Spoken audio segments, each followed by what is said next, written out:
Hello dear student, आज हम दूसरे लेक्चर में 9th क्लास का एसएसटी का जो पहला चैप्टर है फ्रांस की क्रांति उसका आज दूसरा लेक्चर है और इसके अंदर हम आगे पढ़ेंगे।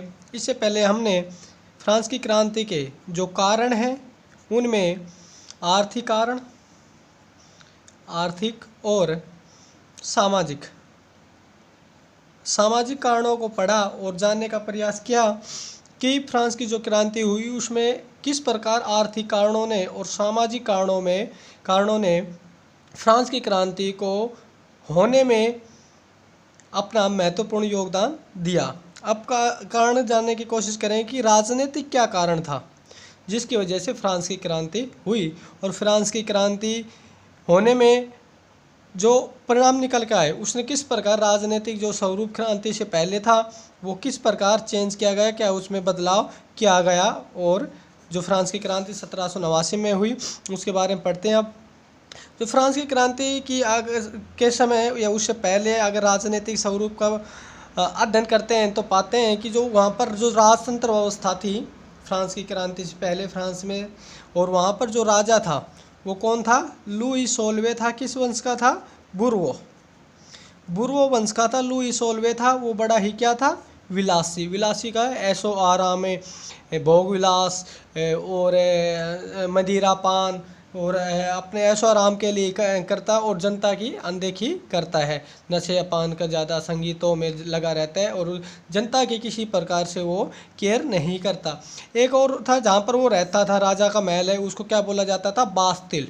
बास्तिल करके राजा का जो महल था उसको कहा गया। और वहाँ पर क्या कारागार था, एक जेल थी जहाँ पर बहुत सारे उस देश के जो सामान्य नागरिक थे, मजदूर थे, जो किसी प्रकार थोड़ा बहुत भी अगर राजा को कर देने से या फिर थोड़ा सा उसका विरोध करते तो उनको उठाकर के इसमें जेल में डाल दिया जाता था, उसको कारावास बोला जाता है। उसके बाद जब फ्रांस की क्रांति हुई उसी दौरान एक व्यक्ति निकल के आए उभर के आए जिनका नाम था नेपोलियन बोनापार्ट। नेपोलियन का नाम आपने सुना होगा, नेपोलियन बोनापार्ट। सारी दुनिया में सारी दुनिया जानते हैं इसके शौर्य की, इसकी वीरता की गाथा हर व्यक्ति को तकरीबन बताया जाता है। और जब वीरता की बात आती है तो नेपोलियन का नाम विशेष व्यक्तियों में गिना जाता है। नेपोलियन बोनापार्ट ये कि मध्यम वर्ग से संबंध रखता था, ये फ्रांस का था, मध्यम वर्ग से संबंध रखता था, ये फ्रांस का रहने वाला था। और इससे 1804 में किसका? फ्रांस का क्या बना? सम्राट। 1804 में सम्राट बना फ्रांस का। और इसने एक संहिता तैयार करवाई। संहिता का मतलब क्या होता है? कानून या विधि कानून, ठीक है। बाद में इसको किस नाम से जाना गया? नेपोलियन संहिता के नाम से इसको जाना गया, नेपोलियन संहिता के नाम से। उसके बाद लिवरे जो क्या थी आपको पहले बताया था, शायद आपको याद हो कि लिवरे क्या थी? फ्रांस की मुद्रा। जब फ्रांस की क्रांति हुई उसके बाद 1789 में जो लिवरे थी, मुद्रा, तो उसको क्या कर दिया गया? समाप्त कर दिया गया। उसी दौरान जो राजनीतिक स्वरूप था उसमें एक संस्था होती थी एस्टेट जनरल मतलब क्या? एस्टेट जनरल एक प्रकार से फ्रांस भाषा का शब्द है। वहाँ पर जनप्रतिनिधियों का जन का मतलब होता है लोक प्रतिनिधि, मतलब नेतृत्व करने वाला, और संस्था मतलब कोई भी एक बॉडी। जैसे प्रकार भारत में जो जनप्रतिनिधियों का नेतृत्व जो करती है, जिसको हम सांसद कहते हैं, MP कहते हैं, वो होते हैं। और वो कहाँ बैठते हैं? उस संस्था क्या ना? संसद में बैठते हैं। संसद में बैठने वाले जो मेंबर ऑफ पार्लियामेंट होते हैं जिनको हम MP कहा जाता है। जैसे अपने कोसली विधानसभा की अगर बात करें तो यहाँ लक्ष्मण सिंह छवा है MLA जो BJP सांसद है। और उसी प्रकार अगर रोहतक लोकसभा की बात करें तो वहाँ पर कौन है? डॉक्टर अरविंद शर्मा। ये क्या है? ये रेवाड़ी, ये हमारे कोसली के अपना जो क्षेत्र है यहाँ के जनप्रतिनिधि हैं, ये लोगों का नेतृत्व करते हैं, लोगों का प्रतिनिधित्व करते हैं। और ये विधानसभा में और लोकसभा दबाव में जाकर हमारी समस्याओं को वहाँ पर रखते हैं और हमारे विकास के लिए कार्य करते हैं, समस्याओं का समाधान करने के लिए कार्य करते हैं। हर व्यक्ति का संसद में जाना संभव नहीं होता, इसलिए जनप्रतिनिधियों को चुना जाता है जो आगे जाकर विकास की नीतियाँ निर्धारित करते हैं। उसी प्रकार कहाँ पर था, फ्रांस की राजनीतिक व्यवस्था जो थी क्रांति से पहले उसमें थी। लेकिन कमी ये थी कि आज तक स्टेट जनरल की बैठक बुलाई नहीं गई थी। जितने भी डिसीजन है, जितने भी फैसले राजा अपनी मर्जी से लेने लग रहा है। उस टाइम में राजा कौन था, लुई सोलवे।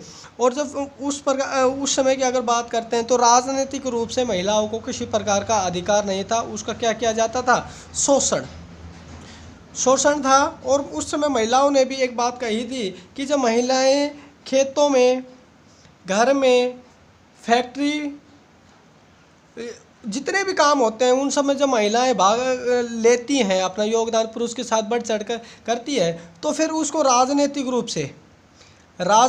से अधिकार क्यों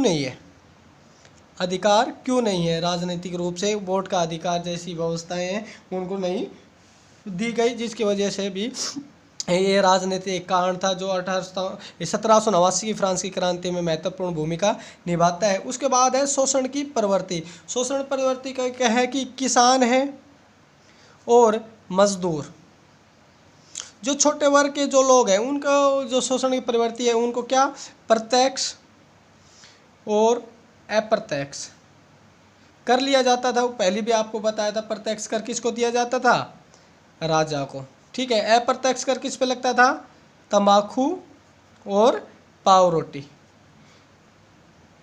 रोटी के ऊपर लगाया जाता था। और उसी समय जो राजनीतिक हालात थे उसको प्रभावित कौन कर रही थी, एंतोइनेट, जो राजा लुई सोलवे उसकी पत्नी थी, उसका क्या नाम था, एंतोइनेट उसकी पत्नी का नाम था। और वो डायरेक्ट इनडायरेक्टली राजा के कामकाज में को प्रभावित भी करती थी, और प्रभावित करने के साथ साथ वो भोगविलासी भी थी।